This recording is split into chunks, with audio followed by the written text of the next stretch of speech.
Bonjour à tous. Alors, dans la description sous la vidéo, je vous ai mis un fichier que vous pouvez télécharger gratuitement.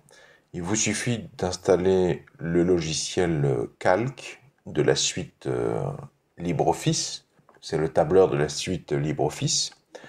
Et je vous montre. Donc, c'est un calculateur qui va vous calculer le prix de vente total de votre objet. Je pense notamment à des pièces détachées d'appareils électroménagers que vous pourrez récupérer à droite et à gauche parce qu'il y a beaucoup d'appareils électroménagers qui sont jetés à la poubelle, mais qui contiennent beaucoup de composants qu'on peut récupérer. Donc moi, la méthode que je vous propose et que j'utilise, d'abord, vous commencez par peser votre objet, juste l'objet seul, sans emballage. En fonction du poids que vous aurez mesuré à votre petite balance, je vous mets les références de ma petite balance si ça vous intéresse dans la description sous la vidéo. Elle permet de faire quand même beaucoup de pièces jusqu'à des transformateurs de four à micro-ondes de plusieurs kilos. Donc ensuite, sur la base de ce que vous aurez mesuré, et si vous pensez que vous allez pouvoir emballer l'objet de manière à ce qu'il tienne sur moins de 3 cm d'épaisseur, et bien dans ce cas-là, vous facturerez une lettre suivie. Et s'il fait plus de 3 cm d'épaisseur, et bien vous partirez sur un colis. Donc vous mettez la masse maximale, jusqu'à 20 grammes, jusqu'à 100 grammes, avec le prix. Je vous mets le site de la Poste, les références des tarifs sur le site de la Poste pour lettres suivies et colissimo, tarif simple au poids.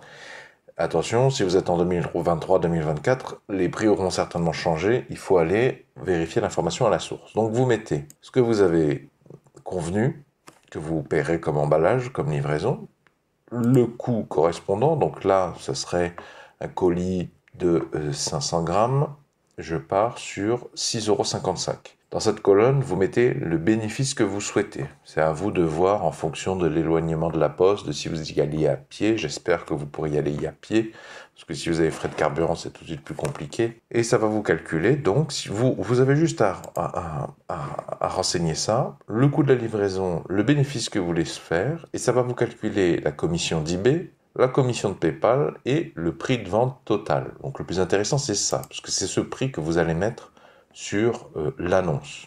Vous voyez, si je mets un bénéfice de 5, il calcule tout seul. Si je veux 3,5, il recalcule tout seul. Alors, la commission eBay, la commission PayPal, c'est plutôt à titre informatif, puisque toute l'information est là-dedans. Mais ça peut être intéressant d'avoir un petit pense-bête, d'avoir une idée. Vous voyez que la commission PayPal est souvent supérieure à la commission eBay, surtout sur des petits objets. La commission eBay et la commission PayPal ici présentes sont celles qui sont retranchées sur la partie du vendeur. Néanmoins, tous les acheteurs ne passent pas par PayPal, donc il y aura des moments où vous ne paierez que la commission eBay, pas la somme des deux, mais je préfère par défaut, dans le prix de vente total, faire comme si vous perdrez la commission PayPal également, comme ça, s'il ne passe pas par PayPal, vous aurez une bonne surprise. Je préfère m'attendre au pire comme ça. Je ne suis pas déçu, voire même de temps en temps, j'ai une petite surprise. Donc si vous double-cliquez sur la case, là, prix total de vente, ça vous montre un petit peu, ça fait ressortir en couleur, en surbrillance, les cases qui sont prises en compte. Vous voyez que ça prend en compte juste le coût de la livraison et le bénéfice que vous souhaitez. Vous avez ce site internet qui propose quelque chose d'assez équivalent, mais personnellement j'en ai un peu marre de devoir aller sur internet à chaque fois que je veux faire mes petits calculs. En plus, vous savez que les Anglais utilisent un point quand nous utilisons une virgule. Ça peut changer d'un site à l'autre. Sur eBay, c'est le point qui devient une virgule. Sur d'autres sites, c'est le virgule qui devient des points. Donc j'aime bien avoir tout centralisé dans mon fichier calque de travail, puisque le fichier calque de travail, c'est là aussi je mets mes annonces. Donc ça calcule automatiquement, j'ai pas besoin de venir sur internet. Et puis en plus, les sites internet, on sait jamais quelles informations clairement ils récoltent sur nos ordinateurs, ils nous traquent, etc., etc. Comme ça permet de travailler même en dehors d'internet si on veut. Donc on gagne un petit peu de sécurité.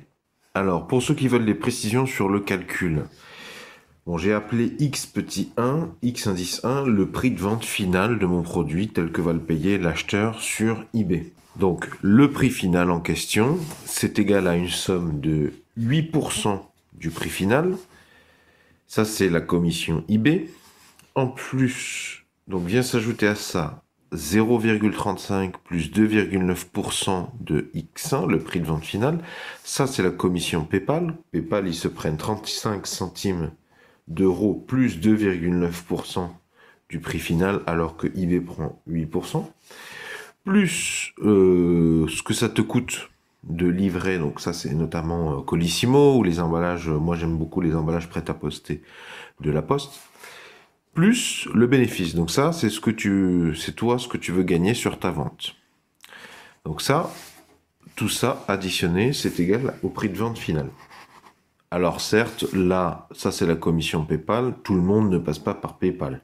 Mais je préfère la compter de toute façon, comme ça si jamais le personne ne paye pas par PayPal, ben ça c'est une partie qui ira dans ma poche. Je préfère fonctionner comme ça. Donc, je regroupe mon 8% et mon 2,9% de X1. Voilà, c'est une simplification. À la ligne suivante, même histoire, donc 10,9%, qui est la somme de 8 et de 2,9%, ça fait presque 11%. Et donc, je fais passer mes X1 de l'autre côté de l'égalité avec mon X1. Je prends ça, là, 10,9% de X1, je prends ça, et je le dégage de l'autre côté, ça devient moins 10,9% de X1. Et à gauche, donc, il reste 0,35 plus la livraison plus le bénéfice. X1 moins 10,9% de X1, c'est égal à 89,1% de X1, puisque X1, c'est 100% de X1. Donc je fais 100% de X1 moins 10,9% de X1, ça fait 89,1% de X1. Et de ce côté, rien n'a bougé, c'est normal. Donc maintenant, je prends 89,1% fois X1, et ça, je le dégage de l'autre côté. Donc de ce côté, ça multiplié. Si je l'envoie de l'autre côté, ça devient divisé. Donc ça fait 35 centimes plus le prix de la livraison, plus le bénéfice souhaité, divisé par 89,1%. Et donc voilà la formule finale pour calculer le prix de vente final en fonction des commissions de eBay et PayPal, plus le prix de la livraison que la Poste vous donnera, les tableaux de la Poste, de Colissimo, etc., plus le bénéfice. Vous avez juste à remplacer par les valeurs le bénéfice que vous souhaitez faire sur un produit, le prix de la livraison, et là, ça vous permettra de calculer le prix de vente final. J'espère que ces informations, ce partage d'informations pourra vous aider à trouver ce qui convient le mieux pour vous, à vous faire votre propre tambouille. Si vous appréciez ma démarche de partage d'informations sur ce domaine, pouvez-vous mettre un pouce vers le haut, s'il vous plaît? Pouvez-vous mettre un j'aime? Moi-même, cela fait quelques mois que je me génère des compléments de revenus avec cette activité entre guillemets, et puis ça m'apprend plein de choses qui peuvent être très intéressantes et certaines qui sont rentables, des sujets satellites. Donc si le sujet vous intéresse, je vous invite à vous abonner à la présente chaîne YouTube. Vont s'afficher à l'écran un rond, un rectangle, un carré. Le rond, vous cliquez dessus, ça vous abonne gratuitement à la présente chaîne YouTube. Le rectangle, si vous cliquez dessus, ça vous emmènera vers tous les épisodes précédents de la thématique strictement réservée à ce sujet. Comment vendre, revendre sur eBay des petits objets d'occasion, la plupart du temps que vous vous dégotez gratuitement. Et le carré, si vous cliquez dessus, ça vous emmènera vers mon site retexp.fr sur lequel vous aurez la possibilité, si vous le souhaitez, de me laisser un prénom, un pseudo, je n'en ai cure, mais surtout une adresse mail pour que je vous envoie les futures vidéos sur le sujet, pour ceux qui ne sont pas trop YouTube ou parce que sur la présente chaîne YouTube, je ne parle pas que de ce sujet, je parle de plein de sujets différents. Donc le petit carré ou le lien dans la description sous la vidéo, ça vous permettra de recevoir par mail. C'est dans le strict respect de la réglementation générale sur la protection des données, donc ce qui veut dire que vous pouvez vous désinscrire n'importe quand. Je ne revends ces adresses email à absolument personne, bien évidemment. Quatrièmement, quand vous vous désinscrivez, je ne garde pas les informations vous concernant et surtout pas les adresses email. Je cite les adresses email parce que c'est la donnée la plus sensible.